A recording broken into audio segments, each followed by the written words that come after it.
திருப்பதியில பயபக்தியோட பெருமாள் பக்தர்கள் வாங்கிட்டு போற பிரசாதமான லட்டுல மாட்டு கொழுப்பு, பன்றி கொழுப்பு, மீன் எண்ணெய் கொண்டு தயாரிக்கப்பட்ட நெய் பயன்படுத்தப்பட்டதாக அந்த ஸ்டேட்டோடைய முதலமைச்சர் சந்திரபாபு நாயுடு ஒரு கூட்டணி மீட்டிங்ல பேசியிருக்காரு. இப்படி வெளியான செய்தி மக்களிடத்துல ஒரு பெரும் அதிர்ச்சியை ஏற்படுத்தியிருக்கு. இதுக்கு பின்னணியில பல விஷயங்கள் இருக்கு. அதை பத்தி எல்லாம் இந்த வீடியோவை ஃபுல்லா பார்த்து தெரிஞ்சுக்கோங்க. திருப்பதி தேவஸ்தானத்துல ஏகப்பட்ட ரூல்ஸ் இருக்கும். அதுல நான்வெஜ் அலௌட் இல்லன்ற ஒரு பெரிய ரூல்ஸே இருக்கு. இப்படி எல்லாம் தாண்டி எப்படி திருப்பதி தேவஸ்தானத்துக்குள்ள அதுவும் பெருமாளுடைய புனிதமான பிரசாதமா இருக்க லட்டுல பிக் ஃபேட், ஃபிஷ் ஆயில்னு இவ்வளவு விஷயத்தை எப்படி கலக்க முடியும்னு ஒரு பெரிய கேள்வியே இருக்கு. சீஃப் மினிஸ்டர் சந்திரபாபு நாயுடு என்ன சொல்றாரு அப்படின்னா, YSR காங்கிரஸ் பார்ட்டி லீடர் ஆட்சி காலத்துல திருப்பதியுடைய மொத்த புனிதத்தையும் கெடுத்து வச்சுட்டாங்க அப்படின்னு சொல்றாரு. அது மட்டும் இல்லாம திருப்பதியில ரொம்ப முக்கியமா கஷ்டப்பட்டு நடந்து வர பக்தர்களுக்கு கொடுக்கக்கூடிய அன்னதானத்திலையும் இவங்க குவாலிட்டியை காம்ப்ரமைஸ் பண்ணிருக்காங்க. இன்னைக்கு இவ்வளவு சர்ச்சைக்குரிய விஷயமா பேசும் பொருளா மாறி இருக்க திருப்பதியோட லட்டுக்கு ஒரு காலத்துல இந்த வரலாறு யாருக்காவது தெரியுமா? முதல்ல ஆகஸ்ட் 2, 1715 ஆண்டு தான் திருப்பதி லட்டுவை பிரசாதமா கொடுக்க ஆரம்பிச்சாங்க. கிட்டத்தட்ட 309 வருஷ வரலாறும் பெருமையும் இந்த திருப்பதி லட்டுக்கு இருக்கு. இப்ப வரைக்கும் நம்ம ஊர்ல யாராவது நமக்கு திருப்பதி லட்டு கொடுத்தாங்கன்னா ஒரு செகண்ட் கடவுளை வேண்டிட்டு ரொம்ப தெய்வீகமா அந்த லட்டுவை சாப்பிடுவோம். அந்த அளவுக்கு ரொம்ப ஹோலியான ஒரு விஷயமா ஆந்திரா மட்டும் இல்லாம உலகம் முழுக்க பார்க்கப்பட்டுச்சு. திருப்பதி தேவஸ்தானத்துல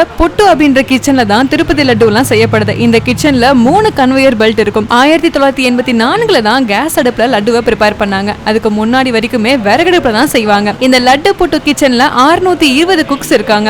இவங்கள பொட்டு கர்மிக்குழுன்னு சொல்லுவாங்க. இவங்கள 150 பேர் ரெகுலர் எம்ப்ளாயிஸா இருக்காங்க. 350 பேர் கான்ட்ராக்ட் பேசிஸ்ல வர்க் பண்றாங்க. ஆன் ஆவரேஜா திருப்பதியில ஒரு நாளைக்கு 3 லட்சம் லட்டு ப்ரிப்பேர் பண்ணப்படுது. இதனால மட்டுமே ஒரு வருஷத்துக்கு 500 கோடி ப்ராஃபிட்டும் கிடைக்குது. திருப்பதி கோயில வழங்கப்படுற லட்டு தனித்துவமான ருசியோட இருக்கும். இந்த திருப்பதி லட்டுகளை பொறுத்த வரைக்கும் நாள்தோறுமே லட்சக்கணக்கான பக்தர்களால சாப்பிடுற ஒரு விஷயமா இருக்கு. லட்டோட ருசிக்கு முக்கிய காரணமே அதுல பயன்படுத்தப்படுற இந்த நெய் தான். அந்த நெய்ல தான் இப்போ கலப்படம் ஏற்பட்டிருக்கு. அதனாலதான் இவ்வளவு பெரிய பிரச்சனையும் ஆயிருக்கு. சரி, இந்த நெய்ல ஏன் கலப்படம் ஏற்படுத்தணும் அப்படின்னு யோசிச்சீங்கன்னா, நெய் ரொம்ப காஸ்ட்லியான ஒரு விஷயமா இப்ப ஆயிருக்கு. ஒரு நாளைக்கு 3 லட்சம் லட்டு ப்ரிப்பேர் பண்ணணும் அப்படின்னா அப்போ அதுக்கு எவ்வளவு நெய் தேவைப்படும்? அதனாலதான் நெய்க்கு பதிலா பாம் ஆயில யூஸ் பண்றாங்க. இப்படி லட்டுல நெய்க்கு பதிலா பாம் ஆயில் யூஸ் பண்ணோம் அப்படின்னா அந்த லட்டோட டேஸ்ட் மாறிடும். அந்த டேஸ்ட் மாறாம அப்படியே மெயின்டைன் பண்றதுக்காக தான் கொஞ்சமான அளவுல இதுல pig fat, beef fat, fish ஆயில்னு எல்லாமே கலந்து பாம் ஆயிலோட மிக்ஸ் பண்ணிடுறாங்க. இப்படி மிக்ஸ் பண்ண இந்த ஆயில தான் நெய்க்கு பதிலா ரீப்ளேஸ் பண்ணிருக்காங்க. இது சம்பந்தமா குஜராத் தேசிய பால்வள மேம்பாட்டு கழகத்தோட அறிக்கையில